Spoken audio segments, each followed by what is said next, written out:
Olá, estamos aqui em mais um episódio do Teacher Talking Time, um podcast do One Way for Teachers, uma conversa de professores para professores. E hoje estamos aqui novamente, eu e Thiago, e vamos falar sobre o que torna um treinamento para professores um treinamento bom. Essa é uma pergunta que rende muito, hein? Rende, ô? Rende. Um bom treinamento para professores, né? O nosso trabalho de professor, especialmente pensando no ensino de inglês, né? Ele tem uma particularidade muito engraçada. Eu parei para pensar que o professor precisa primeiro receber esse treinamento de alguma forma para depois passar para a sala de aula. É diferente de quando você trabalha numa empresa, né? Que você envia um currículo, é contratado, tal, e aí você aprende enquanto você já está lá, trabalhando. Então, pensando no mercado de ensino de inglês, por exemplo, escolas privadas, né? Você está entrando para fazer parte de uma equipe que já está lá dando aula e você vai pegar aulas que outros professores já deram, enfim. Então, é curioso porque esse professor precisa estar preparado. Quando ele chega na sala de aula, já tem que estar pronto. Tem uma frase sua que eu roubo frequentemente, que é, toda vez que a gente faz um processo seletivo, a gente dá um feedback no final, né? Ainda a gente já se acompanhou, né? Várias vezes. E aí o Thiago sempre fala para a pessoa exatamente isso. Nós temos professores que já estão aqui há algum tempo. Então você tem que estar, mesmo que sem experiência, o mais próximo possível dessas pessoas. Eu sempre falo isso também. Depois que eu vi você falando, eu comecei a falar. É porque é a realidade. Isso é um bom treinamento, né? É a realidade.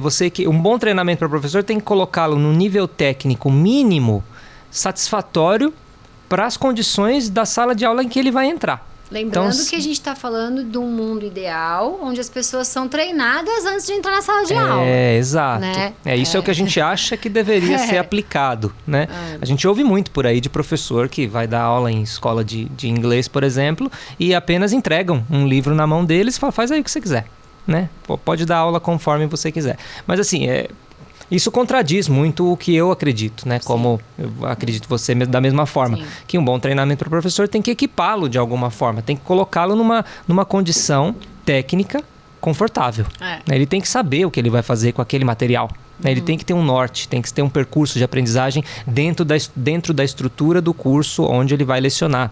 Também, porque tem isso, né? Se você está num projeto, num programa bilíngue de um colégio, por exemplo, é a mesma coisa. Você tem que saber da onde você está começando, para onde você vai e qual é o percurso que você vai ter que seguir e como quebrar esse percurso e executar cada etapa desse percurso. Qual é o objetivo do ano, né? Exato. Do semestre, né? Exato. Eu acho que a gente, como professor de ESL, a gente tem um desafio, o maior desafio de todos, ouso dizer, porque sou a professora. É o nosso desafio, né? Que é o de ensinar outra língua. Sim. Né? Já tem gente que já tem barreira. Você entra na sala, você já ouve, não entendo nada de inglês. Assim, a pessoa já não está nem disposta a tentar te entender. Acho que esse já é o primeiro desafio quando você coloca o pé para dentro da sala, né?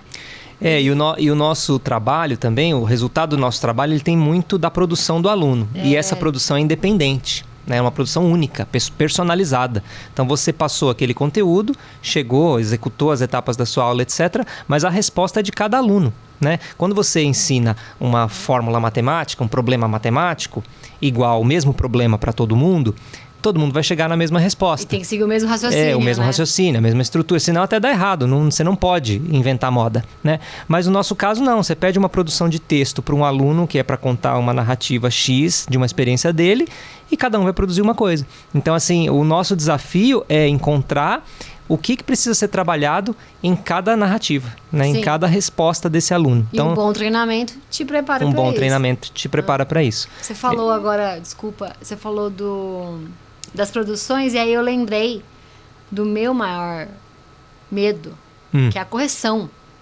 Exato. Quando eu comecei a dar aula, eu não queria dar aula de writing, não porque eu não gostava de writing, mas porque eu tinha medo de corrigir o writing. Eu olhava e falava, o que eu vou fazer com isso aqui? Para onde eu vou depois dessa correção, né? E o que eu vou fazer com essa correção? Pra que eu tô corrigindo? Porque eu lembro de muito tempo atrás, não os últimos professores que eu tive, porque a última professora que eu tive, ela é uma sumidade que virá em breve conversar com a gente. Mas eu lembro de um tempo mais atrás, assim, de receber um writing. Então, tá aí, corrige. Pra quê? Sabe assim, não... Exato. Então eu tinha esse medo. Eu acho que o professor tem alguns medos, né? E o bom treinamento também vai precisar atacar esses medos, né? Esse é um medo muito comum, acho que muito frequente, o medo do resultado, né? Da correção, por exemplo. Eu vou penalizar meu aluno, o que eu preciso corrigir? Eu corrijo tudo que está errado, eu dou atenção a determinadas, né, áreas ou não, ou eu crio a autonomia, a independência do meu aluno corrigir e identificar as áreas onde ele está errando e saber se autocorrigir, né? E além disso também, para onde eu vou depois da correção? Eu vou devolver isso aqui? Né? A gente tem aquilo na cabeça, né? Vou devolver uma produção escrita, por exemplo, de volta para o aluno, ele vai olhar a nota, dobrar e enfiar na bolsa. Então, assim, tudo o professor tem que transformar em uma ferramenta pedagógica, né? Então, assim, uma correção, ela volta para o aluno para que algo aconteça. Não para que ele veja a nota e enfie na bolsa, né? Então, um bom treinamento precisa ensinar esse tipo de coisa, né? Uma outra coisa é o medo do feedback. Sim. O professor tem muito medo de feedback do aluno. Nem pergunta. Do you understand? Não pergunta, porque medo de alguém falar que não entendeu, né? E aí, esse não entendeu gera uma situação onde o professor precisa tomar uma ação que ele não sabe qual é. Exato. Né? Então, assim, acho que são essas nuances do percurso, né? O bom treinamento tem que trazer isso para o professor, para onde você vai em cada momento, conforme cada resposta ou conforme cada atitude sua. Como professor, eu vou propor uma coisa e aí vem uma resposta e aí eu tenho que ter um caminho depois disso. Né? Eu acho que é isso mesmo, assim, eu concordo com você. E isso faz com que um bom treinamento seja tão prático quanto teórico. Exato. Né? Porque assim, a gente tem muita teoria. Eu lembro de professores meus de física que eu tive muitos anos atrás, que eles eram cabeção, entendiam muita matéria, nunca entendi nenhuma palavra do que eles falavam, por mais que fosse na minha língua. Exato. Né? Porque você não vê aplicabilidade, não né? via. No mundo real. Existe a sala de aula, existe o mundo real. Até parece, até parece estranho você falar uma coisa dessa, mas pera, a sala de aula ela não é o mundo real? Não, ela é o mundo real, mas ela é um mundo à parte. Né? A sala de aula sempre foi um mundo à parte. Porque você lida ali com conceitos, com temas, com conteúdos, etc., que se não estão relacionados ao mundo real que está do lado de fora, nada não tem sentido algum para o aluno. Então, acho que também um bom treinamento deve resolver essa questão. Ele deve ser teórico para o professor, para saber de onde as coisas vêm, qual é o raciocínio por trás das coisas, porém, passa por um funil e entra na vida prática, né? A língua como prática, né? E o aluno também recebendo isso de uma forma muito funcional. Sim. Saber para que ele está usando determinada estrutura, né? É tão ruim quando você vê um professor, por exemplo, entrando na sala de aula de inglês, olhando para a sala e falando, gente, hoje a gente vai aprender verbos irregulares no passado simples. Aí, na cabeça do aluno, aquilo ali vira uma coisa tão intangível, né? Ele já imagina uma lista de palavras, ou ele imagina um livro grosso, ou ele imagina um monte de exercício, né?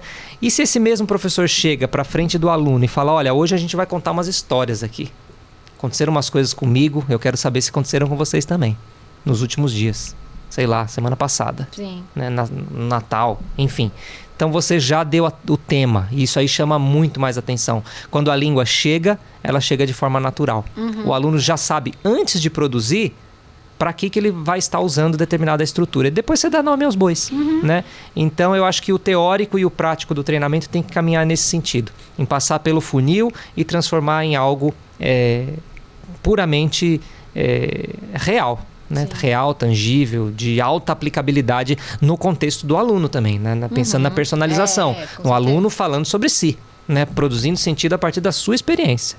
E o treinamento sendo essa mistura entre o prático e o teórico, ele se torna um fator de ajuda na confiança desse professor quando ele entra na sala de aula. Né? Sim. A gente fala de habilidade linguística, mas o professor às vezes não tem confiança em chegar. O cara manja muito, acabei de dar o exemplo, mas ele não tem a confiança de ir lá e começar a fazer isso. Porque às vezes eu me lembro que eu já tive aulas em que eu questionei.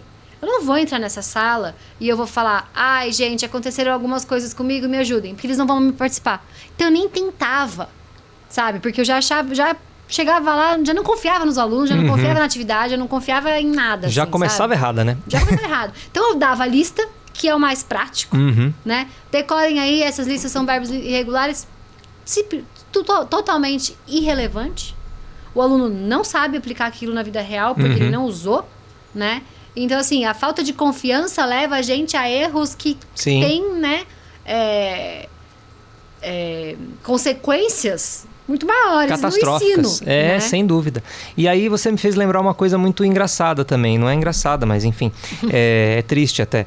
Mas um bom treinamento, por exemplo, ele não pode ser baseado em truques de mágica, sabe? Assim, não existem fórmulas mágicas para você fazer o seu aluno aprender, né? Na real, assim, ninguém ensina ninguém no sentido. A gente fala muito sobre isso, mas se você for parar para pensar, o professor ele abre oportunidades de aprendizado, né? E você abre isso da forma adequada, né? Por isso a teoria é tão importante, né? Você precisa conhecer, né, como uma língua é aprendida, quais são os mecanismos que levam ao aprendizado de um idioma e saber também, com base nessa teoria, quais aspectos você aplica ou não aplica nas suas aulas. Não é porque a teoria está lá que você tem que, né, andar conforme aquela cartilha, até porque os tempos mudam. Né? Os tempos mudam. Agora, sim, você ter uma estrutura de abordagem, de apresentação de língua ou de prática, etc., não é você dar truque, ensinar truque. Então, assim, eu vou te ensinar uma coisa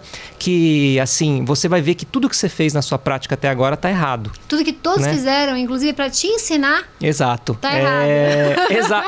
Boa. Eu não tinha pensado nisso. Mas tem muito disso hoje, né? A gente fala, nossa, mas vocês estão falando em treinamento, uma coisa formal, teórica e tal. Assim, nada disso funciona. Tem gente que está dizendo, não funciona, tá tudo errado.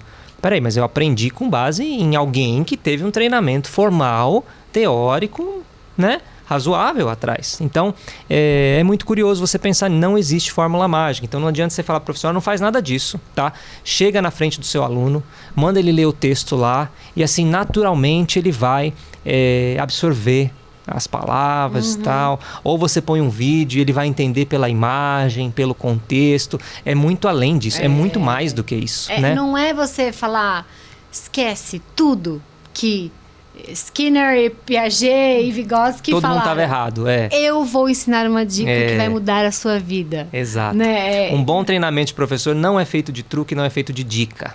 Né? É feito com embasamento, é feito com estrutura, é feito com pesquisa, é feito com conhecimento de como as coisas ocorrem dentro do aprendizado. Dica a gente dá conversando, né? Dica é uma pontinha do iceberg, né? Uma dica é, olha, quando você tiver um aluno nessa situação, vou te dar uma sugestão aqui. É uma sugestão, é uma coisa informal. Não né? É um treinamento. Não é um preparo no sentido da experiência, da prática do professor. Né? Falando de preparo, como que você acredita que um bom treinamento pode preparar os professores para ensinar gramática de forma envolvente?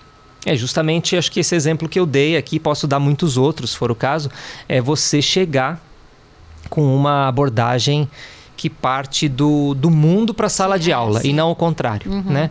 Vou dar um exemplo aqui, podia ser qualquer outra coisa, mas eu posso trazer uma fotografia para a sala de aula, uma cena bizarra que eu peguei no Google, de umas pessoas, sei lá, vou falar qualquer coisa, umas pessoas cavando um buraco dentro da cozinha, né? E meus alunos são já intermediários, avançados, eles têm condições de argumentar em inglês.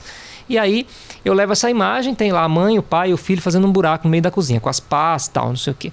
E eu vou trazendo aquilo, eu choco os alunos com aquela imagem inicial. Vocês viram isso aqui, gente? Saiu na internet ontem. Mentira, né?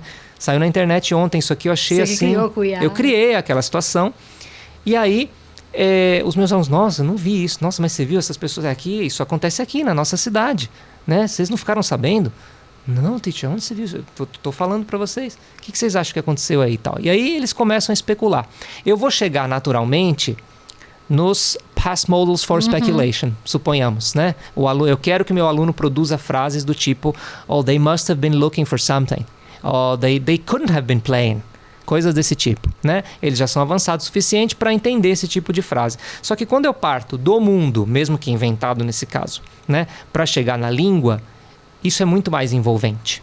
É muito mais envolvente do que se eu fizesse a mesma coisa e chegasse nessa imagem no final da aula. Sim. Falando, gente, hoje a gente vai aprender past modals Tá? A estrutura é assim, é um modal verb, vocês sabem que é um modal verb, né? Can, could, may, might, etc. Aí ele vem com have, porque ele é perfeito nesse ponto, né? E aí ele vem com o past participle, e aí ele indica uma suposição sobre algo que você especula. Então agora vamos usar. Vamos usar. Aí eu mostro a imagem, tá? Tudo bem, eles chegam a um resultado, mas não é envolvente. Não é envolvente a ponto de começar com a certeza de que os alunos sabem para que serve aquilo. Não é envolvente, né? Nem significativo. Porque, significativo assim, até a página 2 pode ser, porque eles vão ter uma imagem, algo que relaciona, mas assim, para a vida do aluno, zero, né? Sim. Zero significância.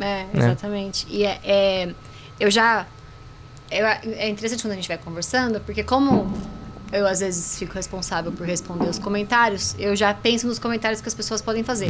E aí você falou dessa atividade, e o primeiro comentário que veio na minha cabeça foi: mas eu tenho um aluno nessa mesma sala que ele não vai saber, ele não vai conseguir, então, porque ele tem um nível muito abaixo dos outros, por mais que eles estejam na mesma sala. Como que um bom treinamento pode ajudar a gente a nivelar a sala? Primeiramente, eu acho que é a questão clássica de que você não agrada todo mundo o tempo todo. Né? No sentido, eu tô falando agrada, mas o que eu quero dizer é atinge, né? Mas, em inglês a gente sempre fala isso, you can't please everyone all the time, but you can please someone some of the time. Então, assim, alguém tem que ser atingido em algum momento ao longo da sua aula, por exemplo. Então, você tem que levar em consideração que aquele aluno está ali, né?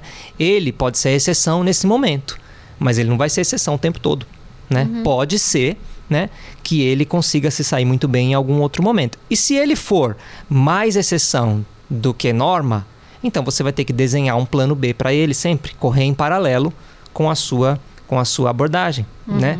E aí você pode oferecer as mesmas condições para todo mundo, porém, para esse caso específico, você gradua de uma maneira diferente, pensando naquilo que aquele aluno consegue atingir. Né? Eu tenho que fazer isso para 40 alunos? É muito difícil que você tenha 40 cenários únicos. Você tem 40 cenários únicos no sentido de que você, se der uma aula com 40 alunos, você vai dar 40 aulas. Porque cada um tem a sua resposta, a sua receptividade, etc, etc. Mas de uma forma ou de outra, você atinge alguém um tempo ou outro. Você não vai preparar 40 aulas, né? Você vai preparar uma aula pensando em alguns desvios. Né? Alguns desvios. E um bom treinamento te coloca também nesse caminho. Você vai ver que não é uma dificuldade absurda. Você vai ter que ajustar uma coisa ou outra, né? É como se você tivesse uma mesa de jantar que você tem que preparar para os seus convidados, né? E alguns convidados são crianças. E eles não alcançam a mesa. Se for que nem essa mesa aqui que é super alta, né? Eles não alcançam. Então você vai ter que botar uma cadeirinha mais alta, né? E aí aqueles que sentam conseguem atingir, né? Ou você tem lá na sua sala de aula um aluno canhoto. Então você põe uma carteira com o lado do canhoto. Enfim, são ajustes. Não é o fim do mundo, não é impossível, né? Não é outra aula. Não é outra aula. E essas pessoas vão ser atendidas, né? Não o tempo todo, mas em momentos. Né? O que significa que as outras também vão ser atingidas em momentos. Porque aí você falar em uma diferença de aprendizagem é uma coisa, mas você também tem diferença de interesse. Sim. Você tem diferença de background, né? O aluno que não tem experiência com determinado assunto, que nunca ouviu falar de uma coisa ou outra, que também não vai responder de acordo, né? Enfim, são cenários possíveis. O professor tem que estar preparado nesse sentido e o treinamento tem que colocar que as realidades são sempre múltiplas, né? A receita, por isso, mais uma vez, volto a falar, não tem truque e nem mágica nesse sentido, porque se tivesse, funcionaria para todo mundo. Exato. Né? Então, assim, mágica é um negócio mágico, você não explica, né? Funciona para todo mundo. Não, o que a gente tem são abordagens que têm as suas inerências, as suas flexibilidades, e aí elas se ajustam aos cenários que você tiver. Sim. Tem um professor que eu sigo que ele uma vez falou isso. Se a gente tivesse um truque mágico, teríamos milhões de bilíngues saltitantes pelo país. Exatamente, né? Todo mundo ia ter uma fluência absurda. Exato, né? A gente não pode prometer o que não existe, né? E enquanto você falava sobre essa adaptação, eu pensei numa coisa que nos ajuda, que é a tecnologia. Sim.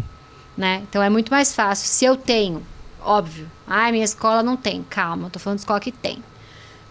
Se eu tenho acesso à tecnologia, ou até o celular, hoje em dia os alunos não estão podendo mais usar em sala de aula, né? Sim. Mas assim, se eu tenho um tablet na escola, alguma coisa assim, eu consigo adaptar para aquele aluno, ou eu consigo fazer uma impressão adaptada, alguma coisa, sei lá, né? Uma atividade diferenciada e tal. Mas muitos cursos teóricos, eles ainda não consideram a tecnologia tão eficiente. Ou tão presente. Por mais que ela não esteja presente dentro da sala de aula, ela está presente no contexto. Exato. Né?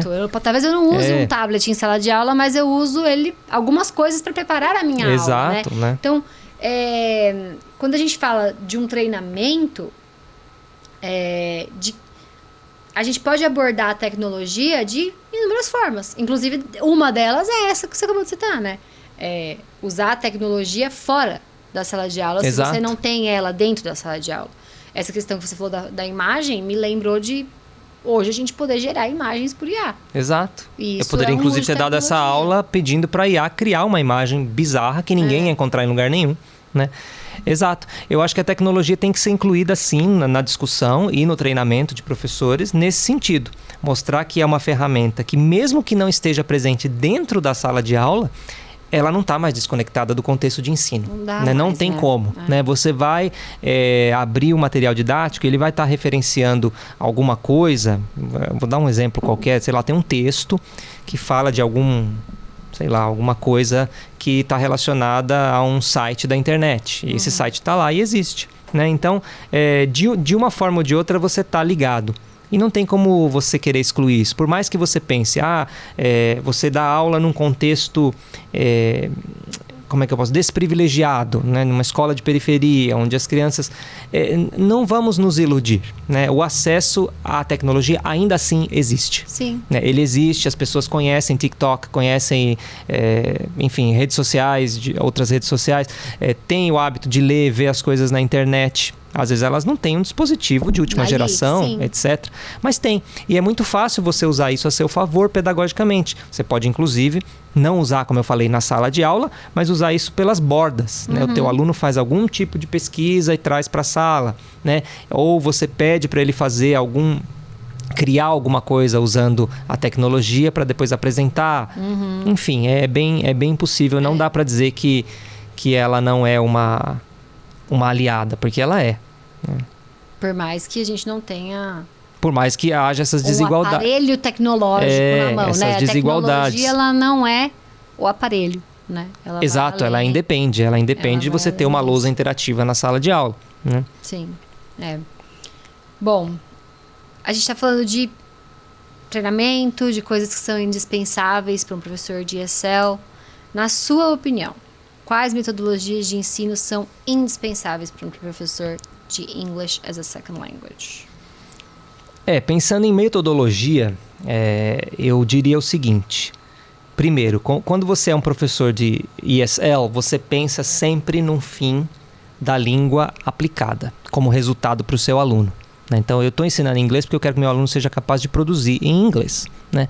Produzir falando, escrevendo e sendo capaz de ler, entender, ouvir também, entender. Então, é um contexto ali muito comunicativo. Então, assim, eu privilegiaria as metodologias com essa abordagem que levem o aluno a produzir sentido a partir do que ele recebe. Né? Então, conhecer essas abordagens tradicionais de apresentação de conteúdo é muito válido, desde que você sempre leve a essa finalidade. O meu aluno tem que produzir. E quando eu falo em produzir, eu não estou falando em reproduzir. Estou falando em produzir sentido. Né? Fazer da língua algo para sua expressão personalizada. Né? Então, levar a apresentação da língua até o ponto onde você para como professor e o seu aluno continua produzindo com aquilo que ele recebeu e construindo em cima do que ele já tinha também. Porque eu sempre penso nesse sentido, metodologias que funcionem como tijolinhos. Sim. Hoje eu forneço um input X que eu quero que o meu aluno produza, mas daqui a 2 meses esse input ele vai ser menos guiado, né? E o aluno já vai ter recebido mais conteúdo para ser capaz de produzir de uma maneira mais robusta. Né? Então eu focaria nesse sentido.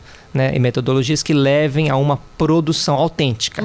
A uma autêntica produção de sentido pelo aluno. E eu acredito que um treinamento que te oferece acesso a diversas metodologias que mantém isso em mente, fazem com que as suas aulas sejam mais comunicativas e interativas. Até porque o acesso a metodologias diferentes te coloca numa situação onde você tem um leque. Você pode escolher, né? Então, assim, as suas aulas não vão ser monótonas, elas vão ser dinâmicas. E você pode usar várias. Exatamente. Né? Você pode fazer, às vezes, 2 abordagens dentro de uma mesma aula. Foi em o que momentos a gente falou diferentes. naquele outro podcast que a Juliana estava, né? Não, eu não tenho uma metodologia. Eu tenho uma abordagem. Né? Nós somos sempre professores, né, executores de uma mescla de abordagens metodológicas, porque eu não acredito que haja um professor que puramente siga uma linha de pensamento e faça tudo dentro daquilo. Até porque os tempos mudam. Isso aí acontecia, sei lá, década de 70, no ensino de inglês, quando as coisas estavam caminhando para uma sistematização, né? Mas hoje não mais. Então, assim, da mesma forma que você já não fala mais em receptive skills e productive skills e sim integrated skills, porque tudo acontece ao mesmo tempo, a metodologia também. Não é algo assim redondinho, fechadinho, que você está hermeticamente fadado, né, a usar aquela abordagem. Por escolha ou por pressão. Não, você vai usar aquilo que favorece o aprendizado, que favorece, eu volto a falar, favorece a produção do aluno independente. Né? E nessas produções, elas precisam ser avaliadas. Elas precisam ter um feedback eficaz, né? Que eu já te confessei que quando comecei a dar aula foi um dos meus primeiros medos, né? Então, eu acredito que um professor de ESL, ele precisa saber o que ele vai fazer com aquilo que ele está corrigindo. Foi o que a gente já mencionou. É o pós-correção, né? O pós-correção. Então, eu preciso, como professor que está começando, entender o porquê que eu estou corrigindo isso aqui. Né? Então, eu estou com um montão de writing lá e, assim, estou corrigindo isso para quê? Se eles vão dobrar, né? E colocar na mochila. E guardar. Então, um bom treinamento dá essa resposta. Ele te fala, não, peraí, você vai pegar isso aqui, você vai usar isso como uma ferramenta. XYZ, que não vou dar a resposta. Sim. Né? Então, assim, o que você acha sobre isso? Até porque essa questão da correção, né? Avaliação em geral, vamos falar sobre correção, porque correção é um aspecto da avaliação. Né? Mas quando a gente fala em avaliação, então, de aluno, né? Ela tem que funcionar como uma espécie de prestação de contas com aquele aluno, né? Então, assim, tem que ser meio que um combinado, né? A avaliação, ela é uma forma de medir alguma coisa, né, diante de alguns parâmetros. Isso tem que estar claro, tanto para o professor quanto para o aluno. Né? Para o professor, porque ele não pode penalizar o aluno por aquilo que ele ousa utilizar, por exemplo. Vou dar um exemplo de avaliação oral. Então, o aluno está falando com você e você está lá marcando as coisas que ele acerta ou que ele erra. E aí você penaliza tudo que está errado, todo tipo de erro. E no final você dá uma nota baixa para aquele aluno, sem levar em conta em que ponto do aprendizado aquele aluno está, que tipo de atividade era essa e qual era o foco linguístico, o que você esperava que fosse produzido no sentido do target language mesmo. Então isso tem que estar claro, né? O aluno pode errar porque ele ainda não foi exposto a determinadas estruturas de vocabulário, de gramática, etc. E por isso ele erra. Mas comunicativamente falando, ele tem um ponto forte, porque ele está tentando transmitir uma mensagem com os recursos que ele tem. Exato. Então, assim, a avaliação ela não pode ser punitiva, né? Ela não pode estar procurando o que é errado. Né? Ela tem que estar procurando o que é certo. Sim. Né? E só que esse certo ele está baseado em um critério. Né? Então, qual que é esse certo? Depende da avaliação. Então, eu estou procurando o uso do simple past nos verbos irregulares, por exemplo. É isso que eu vou focar. Outros erros são menores. Né? Eu tenho que entender se são erros porque o aluno ousou, se são erros porque ele simplesmente confundiu, se são erros de ortografia, se são erros porque são influência da língua portuguesa, tem muito disso também. Né? E todos esses tipos de erro, eles dão para o professor um norte, né? Porque seriam as próximas zonas de ataque. Sim. Se elas estão dentro do programa, ótimo. Se elas não estão e deveriam estar, o professor vai ter que fazer um trabalho à parte. Né? Se elas não estão, mas o professor precisa que o aluno saiba determinados pontos para poder seguir em frente, ele também vai ter que fazer um trabalho à parte.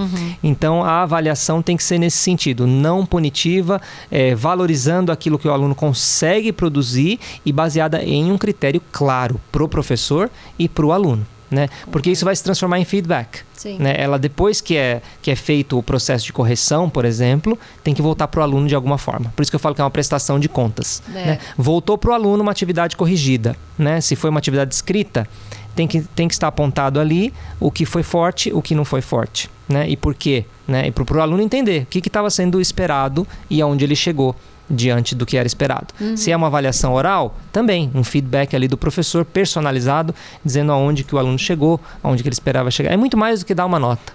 Né? É muito mais do que... E para o aluno, às vezes, um aluno médio, né? Estou dizendo médio no sentido de um aluno padrão de comportamento, não de rendimento. Né? Um aluno médio, ele não pensa muito sobre isso. Não, né? Ele pensa em nota.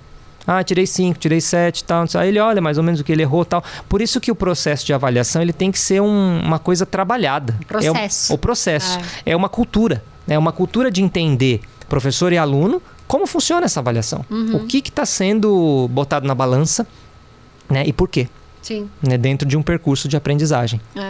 A gente falou sobre tanta coisa que eu só consigo ouvir a voz da minha mãe falando... Você está sempre estudando, sempre procurando um monte de coisa. E aí eu fiquei olhando aqui e pensei, realmente, eu acho que um bom treinamento que abrange tudo isso, ele mostra para o professor que o professor não é o detentor de todo o saber. Não, sem dúvida. Né? E isso estimula com que a gente continue aprendendo. A gente treina professores... E a gente continua aprendendo. Até porque você fazer um treinamento que aborde tudo isso que a gente está falando... Ele leva uma vida, né, para ser executado. Então, assim, você tem que nichar isso de alguma forma. Então, você tem treinamentos iniciais para o professor, que é aquele que a gente comentou no começo da conversa, que prepara um professor no nível técnico mínimo satisfatório para ele estar de acordo com a estrutura, né, docente de uma instituição. Né? Mas você também tem esse treinamento estendido, que é ao longo da prática, que o professor faz o tempo todo, ou por iniciativa própria, ou porque ele recebe da instituição que ele trabalha, ou porque é cobrado dele, diante de lacunas que ele tem na prática, né? Mas é algo inesgotável. Então, assim, um professor tem que buscar sempre, né, esse autotreinamento, né? Porque ele se treinando... ele está na posição de aprendiz. Né? E ele lida com aprendizes o tempo todo. Então, também é uma questão de entender, assim, de ter empatia nesse sentido. Né? Eu acho que é isso mesmo. Um bom treinamento, ele não te mostra que você não sabe nada. Mas ele te mostra que você tem muito mais ainda a aprender. Exato. Então, você tem esse estímulo, né? De procurar coisas, assim... recursos fora, né? Então, a gente ouve muito isso dos professores na escola. Né? Sim. O que eu posso fazer para melhorar tal coisa? Então a gente tem, né? E o treinamento te mostra também que não é fechadinho, né? Que tudo que, por exemplo, uma abordagem X é fechada e assim você tem que reproduzir isso. Não. Porque se ele te faz pensar, se o treinamento te faz pensar que a sua realidade não se aplica ali dentro, ele está sendo eficaz também. Porque ele fala, você pensa, puxa, isso aqui eu sei que se eu aplicar lá vai dar um problema. Né? E aí você, como professor, tem que pensar, tá, mas como eu faria então? Cria uma awareness, no né? meu cenário. Cria essa awareness. Você pode encontrar essa resposta dentro do treinamento ou não. Sim. Né? Mas enfim, eu acho que tem que ter esse diálogo, né? Entre o professor e o que ele está recebendo. Fora esse treinamento, a gente sempre busca outras coisas, né? Então a gente tem curso extra que a gente faz, a gente tem livros que a gente lê. Você tem algum livro que você leu e que você acha que foi significativo, assim, na mudança da sua prática? Sim. Um dos livros, o meu livro base, assim, para todo desenvolvimento de treinamento para professor. Eu vou ficar bolado. Eu vou falar o Learning Teaching, do James Scrivener. Muito bom. Que é o livro que acho que deve ser o livro de cabeceira de todo professor de ESL. Ele é um livro muito prático, ele é muito down to earth no sentido da sala de aula. Então ele traz um pouco de teoria, né? Tem outro livro do Harmer, também Jeremy Harmer, The Practice of English Language Teaching, se eu não me engano.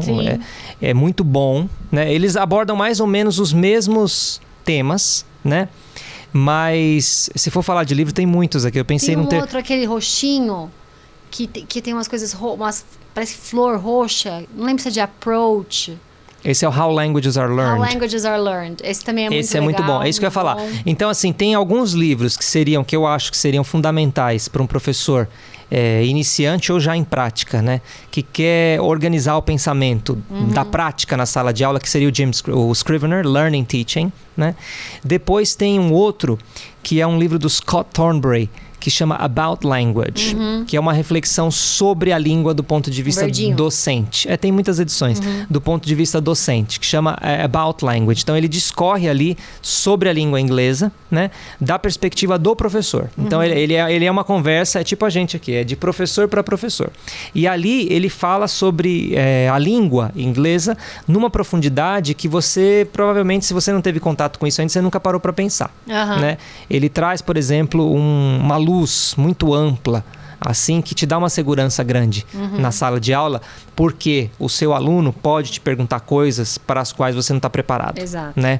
E ele te fortalece nesse sentido de metalinguagem, de você saber sobre a língua. Então, para mim, se fosse, você não me pediu para recomendar, né? Pediu para falar quais eu gosto. Mas eu recomendaria esses dois aí, o Learning Teaching do Scrivener e o About Language do Scott Thornbury. Eu gosto do How Languages Are Learned, mas justamente porque é isso que ele é, né? É o por trás do processo de como que a gente aprende. Esse né? aí vai na raiz, né? Ele é um livro bastante acadêmico, inclusive, bem denso, né? Ele é bem denso e ele vai lá atrás no processo cognitivo. Eu gosto dessa Second Language Acquisition. Eu gosto dessa parte, assim. Tem uma parte que fala das crianças também, como que funciona o mecanismo de aprendizado linguístico nas crianças, é muito bom. Eu acho que para um começo de você entender como que as coisas funcionam, ele é um livro que válido de recomendar, assim. Muito bom. Considerando essas dicas que a gente acabou dando sem querer, querendo, né? Como que você acha que a gente pode garantir que o treinamento vai ter um impacto duradouro na prática dos professores? Primeiramente, o treinamento ele não pode se esgotar em si, né? Ele não pode, como eu falei, não pode ser fechadinho. Porque senão ele oferece uma possibilidade que tem fim, que tem começo, meio e fim. Acabou. E aí o professor aplica aquilo ou não aplica aquilo. Eu acho que o treinamento tem que ter um impacto duradouro na prática do professor quando ele diz, daqui para frente você pode seguir por esse caminho ou por esse caminho. Ou diante desse cenário, com essas ferramentas, você pode fazer essa atividade.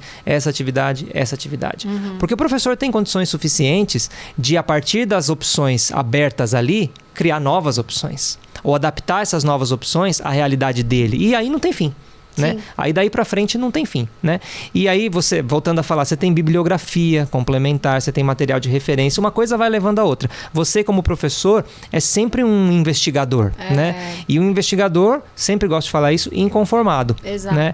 Porque você leu, aí você fala, caramba, agora eu precisava ver um negócio sobre mas tal. Mas isso aqui que eu não sabia, né? Aí você vai indo. Então, assim, um bom treinamento tem que abrir esses pontos de escape para o professor poder sair e continuar dentro da sua prática, mas sempre uma coisa levando a outra e enriquecendo e trazendo benefício para ele como professor, para o desenvolvimento das aulas e lá no fim da linha, obviamente, para o aluno. Porque a gente falou aqui, mas quem é o grande beneficiário de tudo isso tem que ser o aluno lá na frente. Né? Não poderia dizer isso de forma melhor. Bom, com isso a gente encerra o episódio de hoje. Obrigado por terem assistido, espero que gostem das nossas dicas. Não se esqueçam de se inscrever no nosso canal, de seguir a One Way for Teachers, tanto no TikTok quanto no Instagram. Deixe aqui nos comentários se você já leu algum desses livros que a gente comentou, ou se você tem algum outros para recomendar, porque a gente não leu tudo que existe no mundo. A gente está esperando a recomendação de vocês. Obrigada e até mais.